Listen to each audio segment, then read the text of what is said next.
The end of the Kathleen Kennedy era of Star Wars could be on the way. And now even the mainstream is admitting it. Paul Tassi, a sometimes not so big fan of this channel, is declaring what we said just a few weeks ago. It could be that the Mandalorian Ahsoka crossover movie, well, it's over. And so could be so much of what Kathleen put into place, maybe even the sequel trilogy.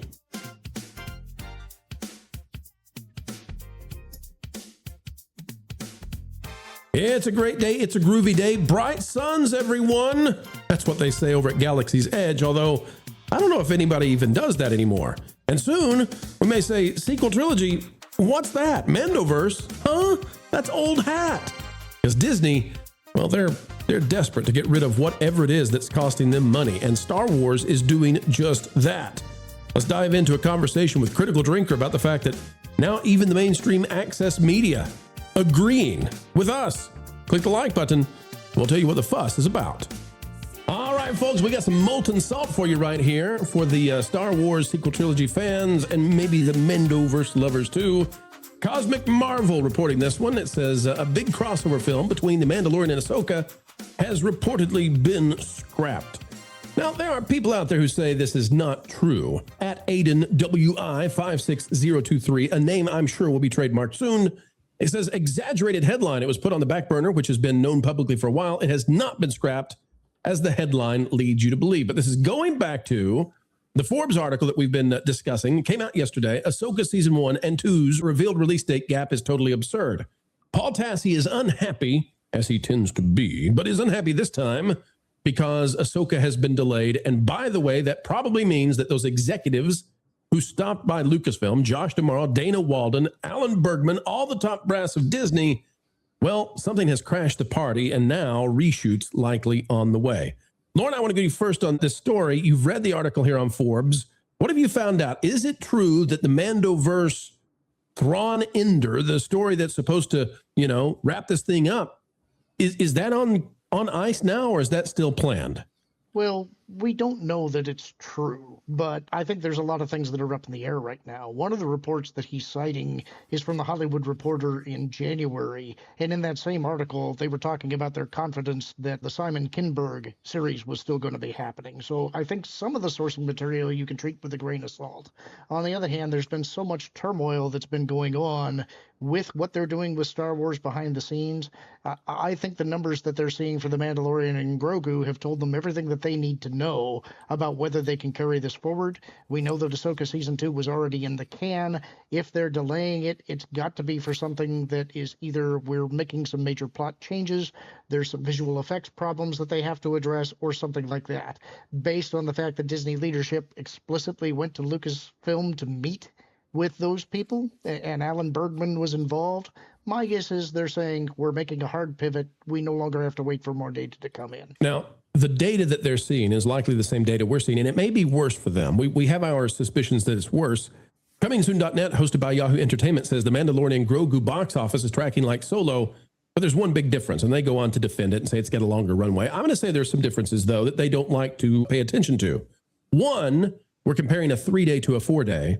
Two, we're not taking in the matter of inflation. Movie tickets today are much higher than when Solo came out. So, Drinker, we're looking at far less tickets being sold. And Solo essentially put Lucasfilm into hibernation. So to come back after 7 years with a Jon Favreau film, and this was the #1 show that put Disney Plus on the map. I mean, it made Disney Plus survive before Bluey came in and did something. For this to be performing this way, I wonder if the financials now are prohibitive to the point that they actually can't keep making this stuff the way they have been. I think they're going to keep a very close eye on the box office performance of this movie, and that's going to determine the future course of all of these crossover films like the Ahsoka movie, another Mando movie. They are 100% going to put them on hold until they know if this is even viable, because if it's not, there's no point in doing it. Yeah, you're completely right. On a purely financial level, on a business level, The Mandalorian is the only thing they've produced outside of, mining the legacy characters that's actually been somewhat successful in its first 2 seasons. It crashed and burned in its 3rd season, but it's all they have left. It's like the best of a bad bunch. And so I guess it made some kind of sense to like try their hand with a movie like this and see if maybe it's going to work. If it doesn't, which it seems like it's not gonna, I have no idea where Star Wars goes from here.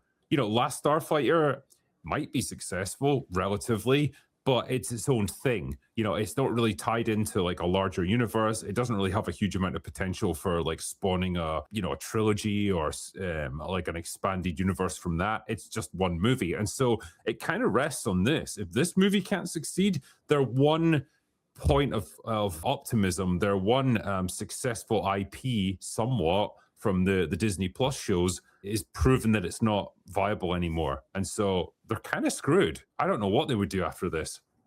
Yeah, and to see just how badly they are screwed, if we go to the report from coming soon. Okay, so predicted to bring in 86.5 million on a 4-day weekend, right? The biggest weekend of the year so far, 86.5 million. Now, that means that this is barely making more than 20 million per day on the 4-day. And the problem is that according to Sean Robbins, when he's looking at it, a box office report, what we've got is a situation where this film is predicted to only have 2.25 legs now. So when we're paying attention to what's being canceled or what, you know, the idea that there's not going to be an Ahsoka Mando movie and they're wrapping up Ahsoka season 2 and then they're done and they're moving on, you know, excuse me, box office theory for Sean Robbins. The problem is if it comes out to 86.5 and it does a 1-to-1 as Star Wars films tend to do with the international and the domestic, then we're looking at 150, 160, right? 150, 160 on the worldwide opening. You apply a 2.25 leg out for that at the box office, you're not hitting 500 million. You're not coming close. Yeah. And it doesn't take much to look at this and say, even if it's the most frugal Star Wars film ever made, this thing needs $600, $700 million to break even. I mean, the marketing has been intense. So I think you're right, Drinker. I think that Disney has to look at this and say, this no longer makes any sense to pursue this in the way we've been doing. And I don't think that Disney suddenly is going to do a mea culpa. I don't think they're going to come in and say, well, that sequel trilogy, man, it just sucked. We admit it now.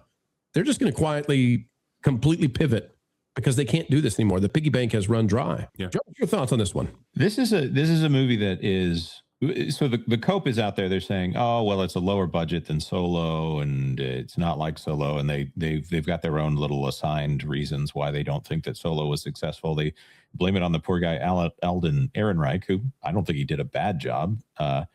And I think at this point, with Kathleen Kennedy leaving and Dave Filoni really needing to prove himself, if this film doesn't succeed, his best move will be to come in and make huge changes and pretend like it was never his fault, everything that's happened up until this point. So if anyone from Lucasfilm is paying attention, you've got this great moment to throw everything else under the bus here. So it's in your best interest to do reset, reboot, big change, or at least to message it, because come on. It's so difficult though to build that fan enthusiasm back up again when your IP is tanked like this. You know, Marvel's facing a similar situation, but it's not quite as bad. There's still some residual enthusiasm for things like Doomsday and stuff. But Star Wars, man, like it has been so long since a movie's come out. We're talking like 7 years at this point. And the fan enthusiasm is just gone. Like, and it's so difficult to build that back up. We talked about this on Open Bar before, and the prevailing theory from us is you would need at least 2, maybe even 3 really great movies to get Star Wars back to where it was before all of this. And I just don't think Disney's even capable of producing that at this point. I forget at this point, is there anything after Starfighter on the horizon now that actually seems viable? No. Movie-wise, no. Because if you follow the trajectory, they're still saying that Taika Waititi is making a movie. Sure. Ray is still getting a movie, apparently. Mm-hmm. Where's Rian Johnson's trilogy? And then Taika Waititi just said that he's going to be working with Angel Studios next. So, you know, we'll talk about Angel Studios another time, but that doesn't exactly seem like going from what is supposed to be the biggest franchise in American movie history down to, I don't know, something original for Angel Studios. That's not exactly an upward climb. Well, guys, let me give you something to bounce the continued conversation, because this is the end of Paul Tassie's article. And I find this fascinating that for so long, the legacy media defended Star Wars. I mean, to their own detriment. You had shills doing whatever it took to pretend that Reylos are real. They lost influence. They lost power. They're no longer relevant. But they wanted to make sure that Disney would give them the exclusives on the hope and the dream that Star Wars would come back, baby. Here's how they're ending it now. Because Paul Tassi, everybody here on the panel knows, even if you as a viewer might not know his name, this guy is like, there is nobody more inclined than Paul Tassi to defend Disney and step in to save the current state of Star Wars. And yet, here's the end of it. Well, maybe Scotty, but Scotty Mendelson, we'll leave you alone for right now. Still, it says, a 3.5 to 4 year wait for a new season of Ahsoka is laughable. Though larger questions now must be raised about the future of Disney Plus Star Wars content at all, as nearly every show has now ended short of very few exceptions. Maul, is Disney just turning back to films almost exclusively? We may be walking that path.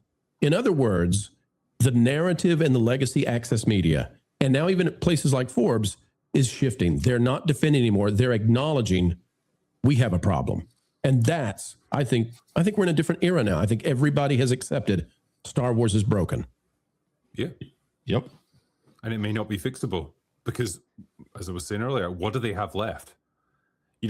Mando is like their Superman, at this point. And if that can't turn a profit, if that can't work, then what chance do any of these other characters have? Like, who cares about Ahsoka?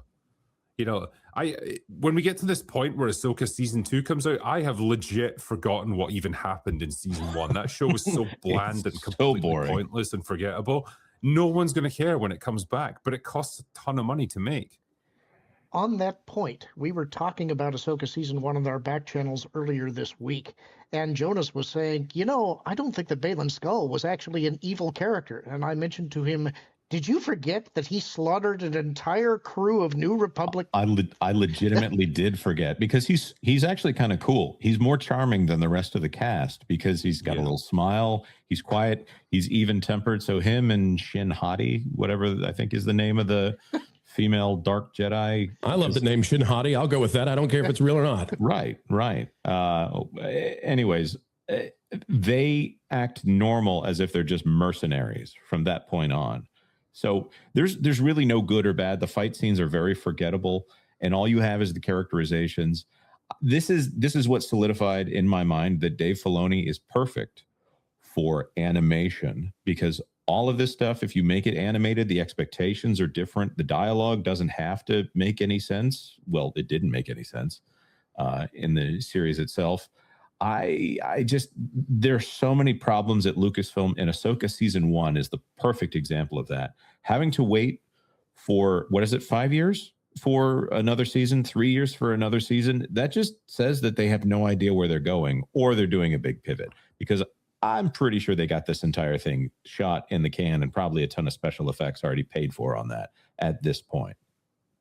Well, I know it's been said ad nauseum, but I'd love to hear Drinker's thoughts on this. And Lauren, you weigh in as well. There's a way to fix this. There's a character to save, and that's Luke Skywalker. The problem is there's such hubris about this. They're not willing to go there. They're not willing to discard what happened to him. But as long as that's the case, they've taken the franchise that's worth, multi-billion dollars, and it's worth almost nothing. It's a loss leader. Yeah. So what do you do here? I mean, surely the hubris can be set aside at some point, and they say, you know what? This is a lot of money for investors to lose over one singular sucky film. Yeah, I mean, Luke is all you've got left from the OT cast, because clearly Harrison Ford's got no interest in coming back. He can't bring Mark Hamill back either. I mean, he can't play Luke. He's vile. I mean, well, yeah, but he can still act, I guess. And so you could either have him come back theoretically as like old Luke, and just ignore the events of the sequel trilogy or something. Right. Or you, but it was then a you dream. or you could do that weird digital de-aging thing, which I think people are increasingly turning against because there's something really icky about it. Can you just recast him, or can you use AI, get somebody to display him, and the AI makes it look just like Mark Hamill? Can you do that? And people are obviously going to know that you're doing that, and I think they're pretty wary about that now. So I don't know what you do, but if you were to use the old version of Mark Hamill, I mean, I'm sure he would happily come back, especially if it's like, yeah, we're gonna rewrite what happened to you.